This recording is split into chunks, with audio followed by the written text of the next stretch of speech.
Ready to. Okay, hi everybody. My name is Fran Conway. I'm a nurse and a yoga therapist and an Ayurvedic yoga specialist. And I've been here at Cornell for 41 years, going on 42. Can't believe it. Um, Time is going by very quickly these days. And I just want to say I'm in an area where you might see people walking, but please pardon that because it's just the nature of where I am in the buildings here. So, okay, so we're going to talk about sleeping habits, and we're going to talk about them with an Ayurvedic emphasis. So, next slide, please, Jesse. I don't think, do I have the ability to change it, or can I just ask you to do it? Okay. So Yeah. what is Ayurveda? And you can move it to the next slide. Yeah. So it's an ancient contained holistic medical system that originated in India. And it's very akin to Chinese medicine. And it is very steeped in science. So there is a very scientific background to it. And we work in Ayurveda, the emphasis is on maintaining optimal health and prevention of disease. Now, those are the two words, maintaining and prevention. And these are done through very simple lifestyle changes that we'll talk about in a minute. Next slide, please. So in terms of Ayurveda, like I'm just going to go over a little bit of the terminology, and we'll get into the sleep situation. So prana is our life force, our energy. It's the energy we feel after a really great yoga practice.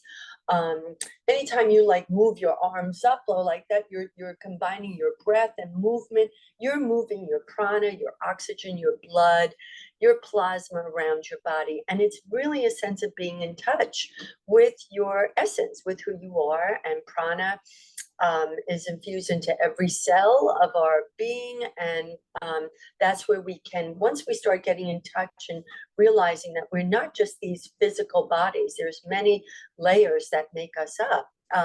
It's an interesting way to look at who we are. And like I just said, like moving the arms up and taking a deep breath in, that's combining a yoga movement, a physical movement with a breath. And that's where that's where I first started to learn about prana moving through my body. Okay, next slide, please. So there's this word in Ayurveda, and a Sanskrit word, and it's called dinacharya, and it's broken down into two ways of looking at it. So it means daily activity, and basically, what does that mean? Creating rituals. So it's about having a daily routine that again promotes and maintains our and prevention of disease. And when we properly follow that routine for us, it really helps to in the context of this particular talk, it's about really helping to regulate the biological clock. And our circadian rhythm. And it also helps to aid in digestion and absorption. And other than those deep physiological processes, it helps us to develop peace and happiness and to be a little bit more content. And the Sanskrit word for that is a beautiful word, meaning, in Sanskrit, it's santosha. Lovely word to mean content. Can we be content? Okay, next slide, please. So another word here, and then I'll get right into the sleeping, is dosha. And it's a very interesting, a very unique way of knowing what makes us up. So, and how we're made up. So my constitution might not, and it is not the same as your constitution. We're all different, varying degrees of these three different doshas, which are vata, pitta, and kapha. So this particular system looks at the true individual and sees what makes us up. Do we tend to be more hot? Do we tend to be more cold? Do we tend to be more anxious? Do we tend to be more angry? Do we tend to be depressed? It's a very, very interesting way of looking at ourselves, and it can really make these very simple yet profound changes in how we approach our daily living. Next slide, please. So if you're interested, I'm not going to get into that today, but if you are interested, I'm not really big on dosha quizzes, but these three particular sources, two of them are my teachers, I really, really would trust them, and I have taken their dosha quizzes, and they're really, really good. The one that I would say even more so is Banyan Botanicals, and I have nothing to do with Banyan Botanicals. I don't get any money from them at all. I just say that up front.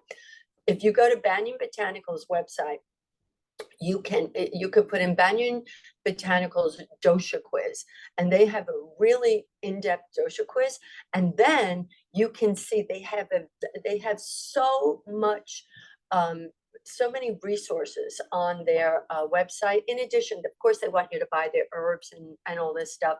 That's completely up to you, but just in terms of like, if you find out what your dosha is, usually we're one or two.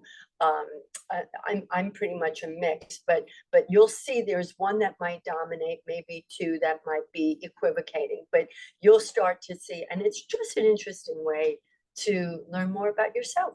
And those are a couple of good books if you want to take a picture of that. You can take a picture of anything. So, okay. So next slide. So we're going to talk about my top 10. And I just want to put out there, I struggle with this too.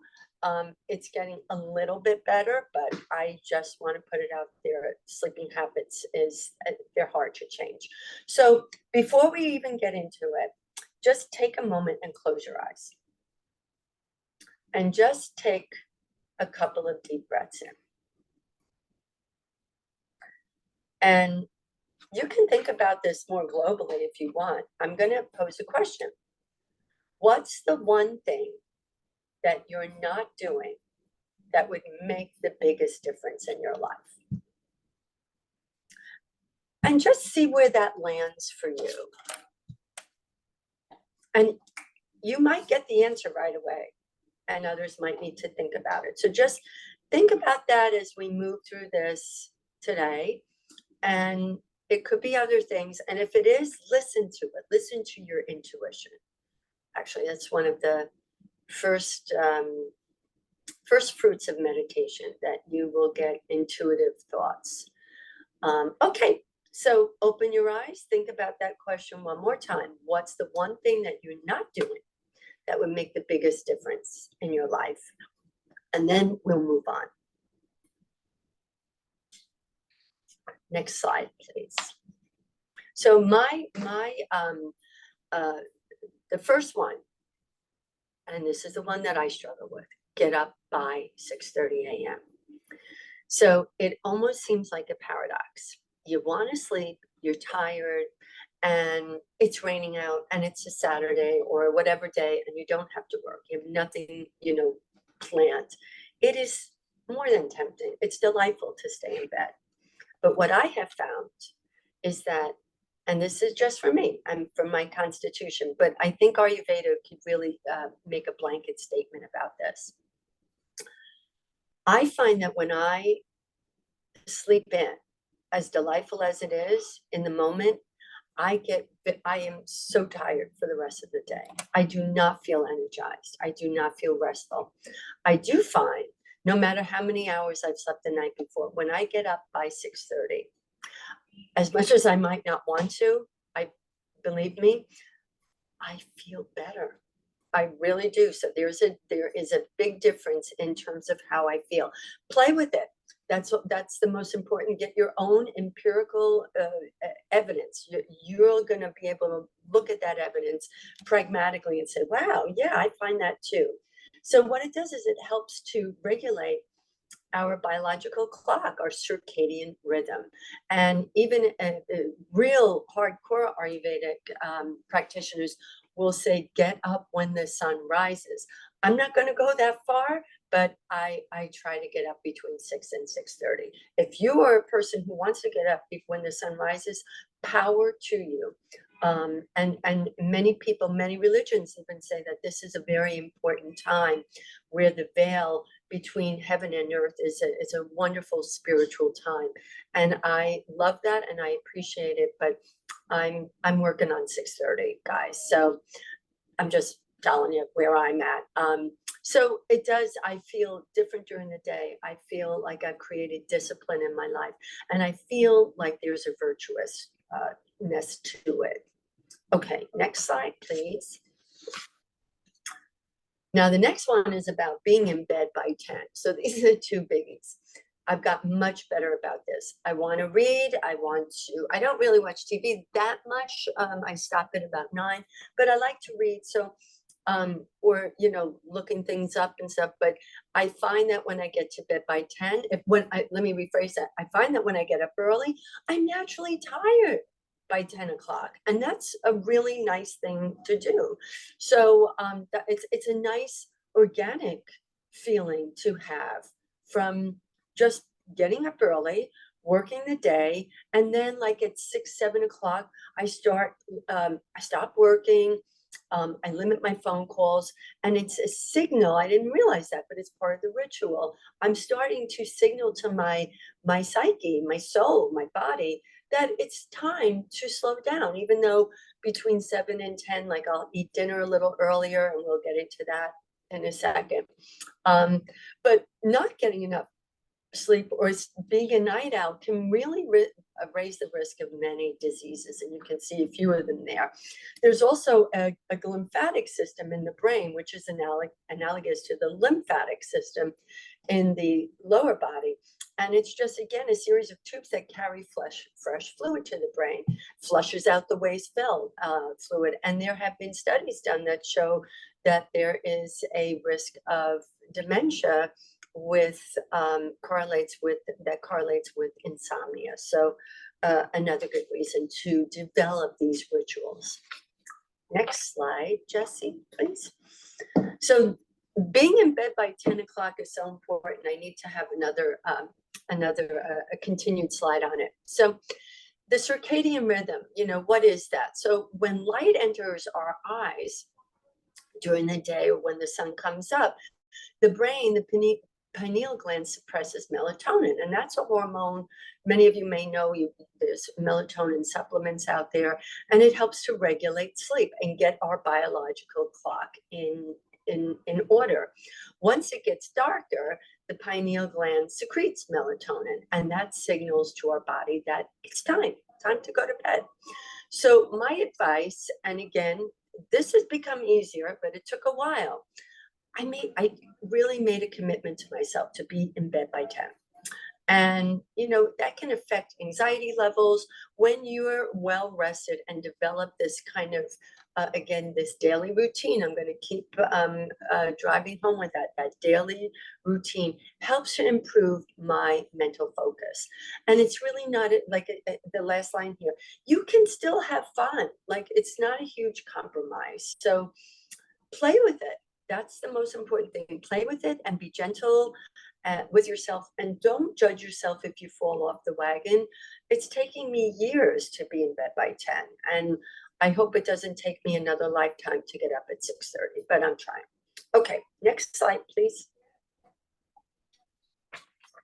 So you want to keep the bedroom dark and cool. And again, it has to do with that melatonin hormone. So when the room is darker, the melatonin production is the pineal gland is able to secrete the melatonin, which is going to signal to your body, let's start this sleepy, let's not fight the sleepiness. That's another thing too. In Ayurvedic, once you start, there's this whole thing called the Ayurvedic clock, which is also really, really interesting to look up. Banyan Botanicals has a good one also. You could look up anyone because it's the same. It's consistent. Starting when you start going past 10 o'clock, you can get a really good second wind.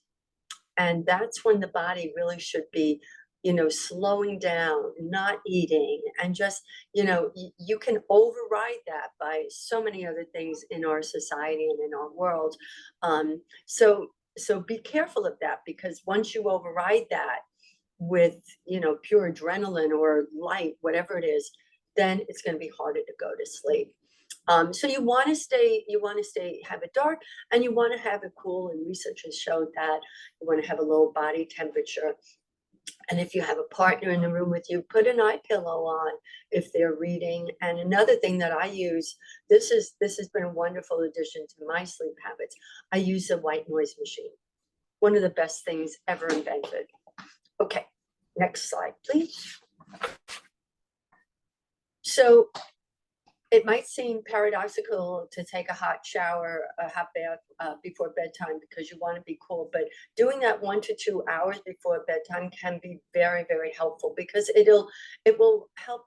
It's relaxing. It just causes us to be really relaxed, and you can feel sleepy, and the body temperature needs to drop. So you want to take some time to allow your body temperature to cool down, but the relaxing benefits from that shower 1 to 2 hours beforehand can be really, really sweet to do that for yourself. Most of us are just, I don't know. I think a lot of people take their showers in the morning. And when you think about it, taking a hot shower in the morning can make me feel really tired. So it's interesting. Another thing to consider and play with.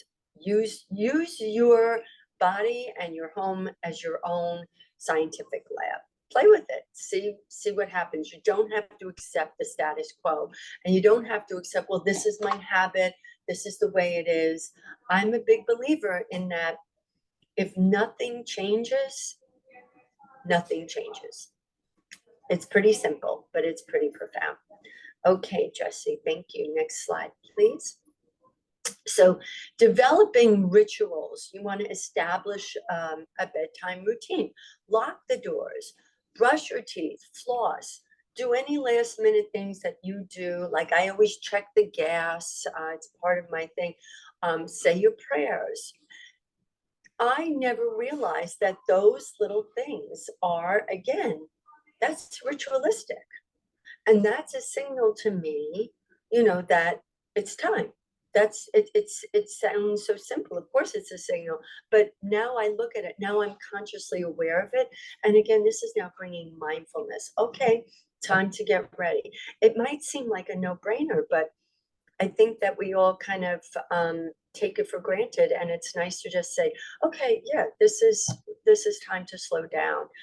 Some people even said, one of my Ayurvedic teachers, she sets an alarm for herself at like 6:30, and for her kids 6:30, we're taking it down, take it down a notch. And it's these seemingly little things that are the matrix of our life. I put a post-it. I'm a big believer in affirmations and post-its, and I put a post-it in my bathroom and in the mirror, and then on my nightstand table. Because what I do is I'll set the alarm for 6, and then I'll change it. I will change it in the middle of the night. And it's like, oh my God, why did I do that? I will change it till 7. And I just keep persevering, but I have that little post-it that says something like, there's no trying, there's doing. You do it, get up and do it. So one thing that I have done, and maybe you might find this helpful, is that, and especially for people who have retired, I have found that this is a situation for them, that they sleep in.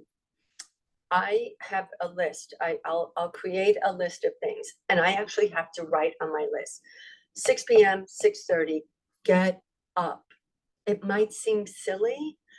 And then like do your yoga practice. I'll have it listed. Once I'm up, the day flows. Once I'm up, but if I go past, I'll do my meditation, my prayers. Like I do that the first thing that I get up, meditation, prayers, yoga practice. When I write that out the night before, I don't know what it is, but it's like setting an intention. And then I can go through it much more easy than if I didn't write that. So that's something a little interesting to think about. Okay, we'll go on to number 6, which is avoiding large meals at night.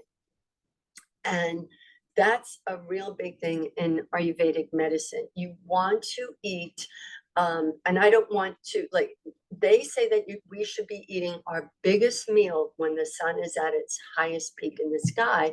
And that's when our metabolism, our solar plexus, if you think about that word, solar, sun, that's a hotbed of metabolic activity. And and there's something about these ancient techniques that really gives me, I have a lot of respect. I have awesome respect for these types of ways of looking at things. So when the sun is highest, that's when our metabolism is at its greatest. I have one of my teachers, John Douillard, who was on one of the slides before. He even says, if you want to lose weight, eat your meal, eat whatever you want. And then, I mean, within reason, of course, but then at dinner time, just have like a soup or a salad. And you can, there's no taking away. There's just adding to I love that about Ayurveda. There's this sensibility that we're not going to take away this and that, like, but you're going to start to feel better because we're going to add this and we're going to add that. And your body's going to naturally start saying, you know, maybe eating that big meal at night, like an hour before I go to bed, is not it's not the healthiest thing. It's actually unhealthy to do that. When we go to bed, and according to the Ayurvedic clock, and again, I urge you to take a look at it, because it's when those doshas that I talked about in the beginning, they're not just for people. They refer to our age, what age category we're in, what season we're in. So now the seasons are about to change. I think tomorrow or sometime this week, we're going into fall, and that's the Vata season. So in Ayurveda, they have 3 seasons, now 4. It's just an interesting overlap with fall and winter.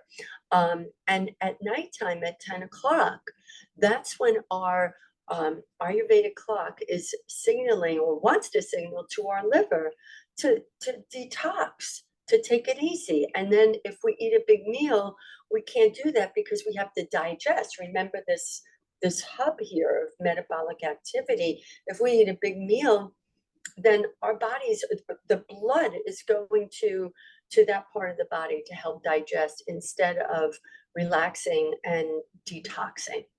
So, and again, Ayurveda, digestion is a key barometer for our health. So just, I'm sneaking this in, eat well, eat clean as best as you can, stay away from packaged foods, processed foods, fresh as best as you can, and drink lots of water. And now that the weather is changing, drink herbal teas if you're if you want something a little warmer.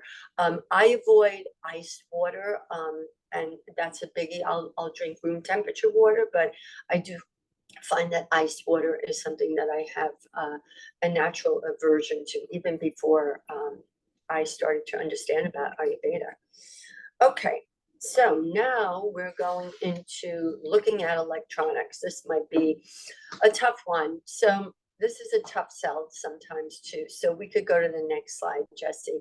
So it's really hard, but we don't have to do anything. I just want to put it out there. But if you want to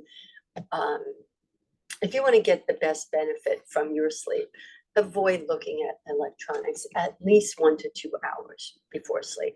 And I fall into this category too. So it's the light in the screen of your phone, your iPad, whatever it is going to signal to your brain, remember the pineal gland, that it's light out. So it's going to drop your melatonin levels. So it's just a way, again, it's another ritual. Put this away. I mean, what did we do before all of this?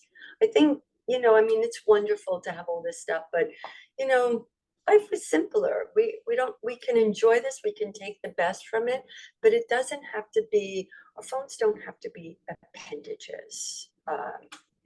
Part of our arm and hand. So read a book and avoid the news. Definitely avoid the news.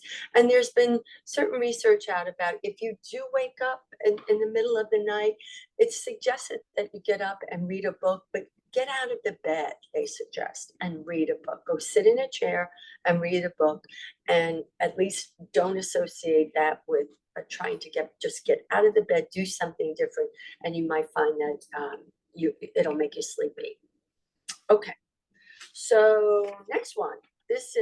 We used to do this all the time. Enjoy a cup of warm milk.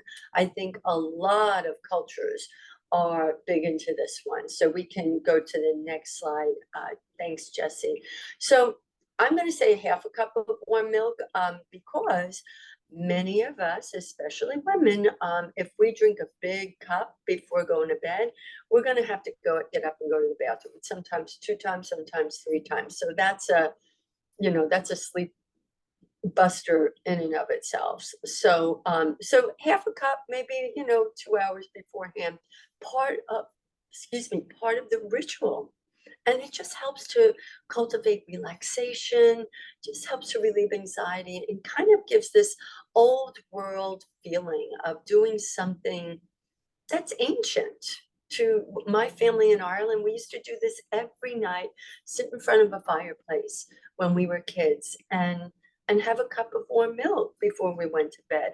And there's tryptophan, which you probably hear from turkey, from the food turkey on Thanksgiving. That's one of the reasons why we get so tired, because that's going to make us groggy. There's melatonin, and then there's magnesium, and those elements help to really relax the nerves and muscles. And I think that's all I'm going to say about that. If you could even do something like, what's really nice. Oat milk is a very nice substitute too. I'm not sure about the elements in it, but it's just something warm again to create this ritualistic and cozy feeling before getting into bed. So the next slide is about alcohol and caffeine. And it's generally recommended to stop drinking this stuff at least, caffeine 8 hours beforehand. I try to keep my caffeine to 2 cups during the day before 10 o'clock. But that's a really, if you're really struggling with sleep, keep a record, keep a little diary. Again, you're the scientist of your own body, and you can make little notes for yourself. It's a very interesting way of seeing what your patterns are. And alcohol sure might make you feel sleepy and give you the impression that you can nod out quickly, but it's going to influence your rapid eye movement, sleep, which is very important in dreaming and emotional processing and healthy brain functioning throughout the day. You can feel very groggy or even hungover the next day. So try to avoid alcohol as alcohol is it might feel like a stimulant like initially, but then it's going to make you tired. It is a depressant, so I would not recommend it as have a glass of wine with dinner, but I would not use it as a means to help you go to sleep. Okay, and then the next slide is about physical activity. So exercising is really, really important. You want moderate exercise, 20 to 30 minutes a day. That's really not a lot. You can get out and walk. The weather's going to be beautiful out. And there's been studies done that show that people who exercise fell asleep 50% faster and stayed asleep up to 1 hour longer. So again, take notes on yourself. It's a really wonderful thing to do. This is our health. What I like to counsel people about is taking responsibility for our health. What are some of these things? And again, now there's that question. What are some of the things that I'm not doing that would make the biggest difference in our lives? A great yoga practice, and it doesn't have to be, wrapped up in a pretzel standing in your head, not at all.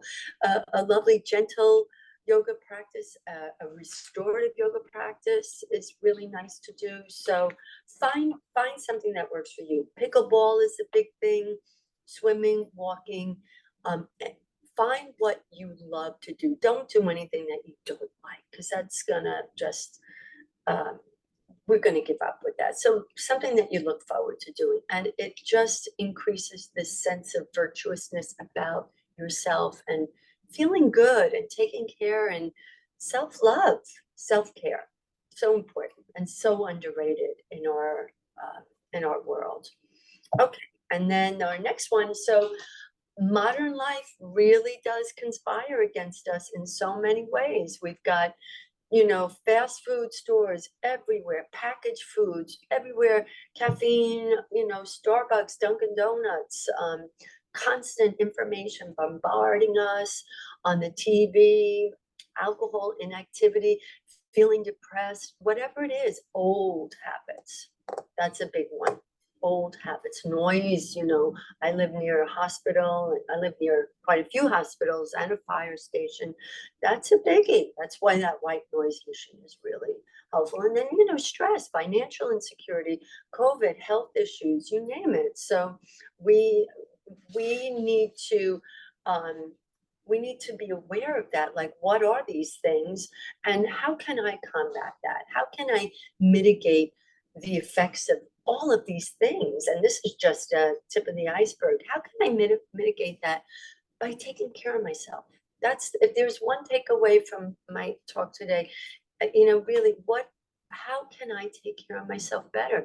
These are, our bodies are our temples, and, you know, our physical body, our emotional body, our thinking mind, our energetic body, and our breath body, which I like refer to as my spirit body, my breath, my inspiration. It's inspired spirit. You know, this, we are all of these things together. We're not just this lump of clay. We're all of these beautiful elements made up that make us who we are. And then we can go to the next slide. So again, I'm just going to give a little shout out for Ayurveda. It's a wonderful, it is such a beautiful contained system for body, mind, and spirit, and to create this balance of health. And we don't have to do big things. I promise you. Like, I know, and again, you would think getting up at 6:30 would not be such a big deal, but it is. And I keep driving at it. And I hope this talk helps me too, but I really hope it helps you. And again, just start small. Take what you need from this talk today and you know, get rid of the rest. Just take what you need and lose the rest. So thank you so much for coming. And believe in your vulnerability to take charge of who you are and to look at these bodies as these sacred temples. They really are. You know, whether you believe, whatever it is that you believe in, God, spirit, universe, this is a reflection of that, whatever that is. And I think it's a wonderful way of respecting our higher self, our higher spirit, and it's a way of honoring this gift of life. So the last slide is that question again. So come to close your eyes. Take a deep breath in. I said a lot of stuff. Take a deep breath in and exhale, let it go. Do that 2 more times. Take that breath in, let it go.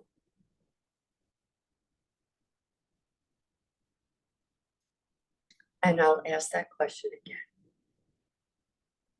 What's the one thing that you're currently not doing that would make the biggest difference in your life?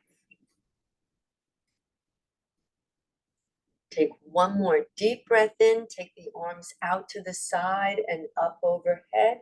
Allow the hands to touch. And then exhale. Glide the hands down to the heart. And feel free to, I'm going to say a call and response prayer. Feel free, if you wish, if you feel comfortable, to repeat after me. May we have a peaceful mind, an easeful body, and a useful life. Namaste, my friends. Thank you so much, everybody, for being here and for your attention. And thank you so much, Jesse, for helping with the great job on the PowerPoint slides. Thank you so much. Teamwork. Yes. Thank you so much. Let me see if we have any more questions. Do we have any questions?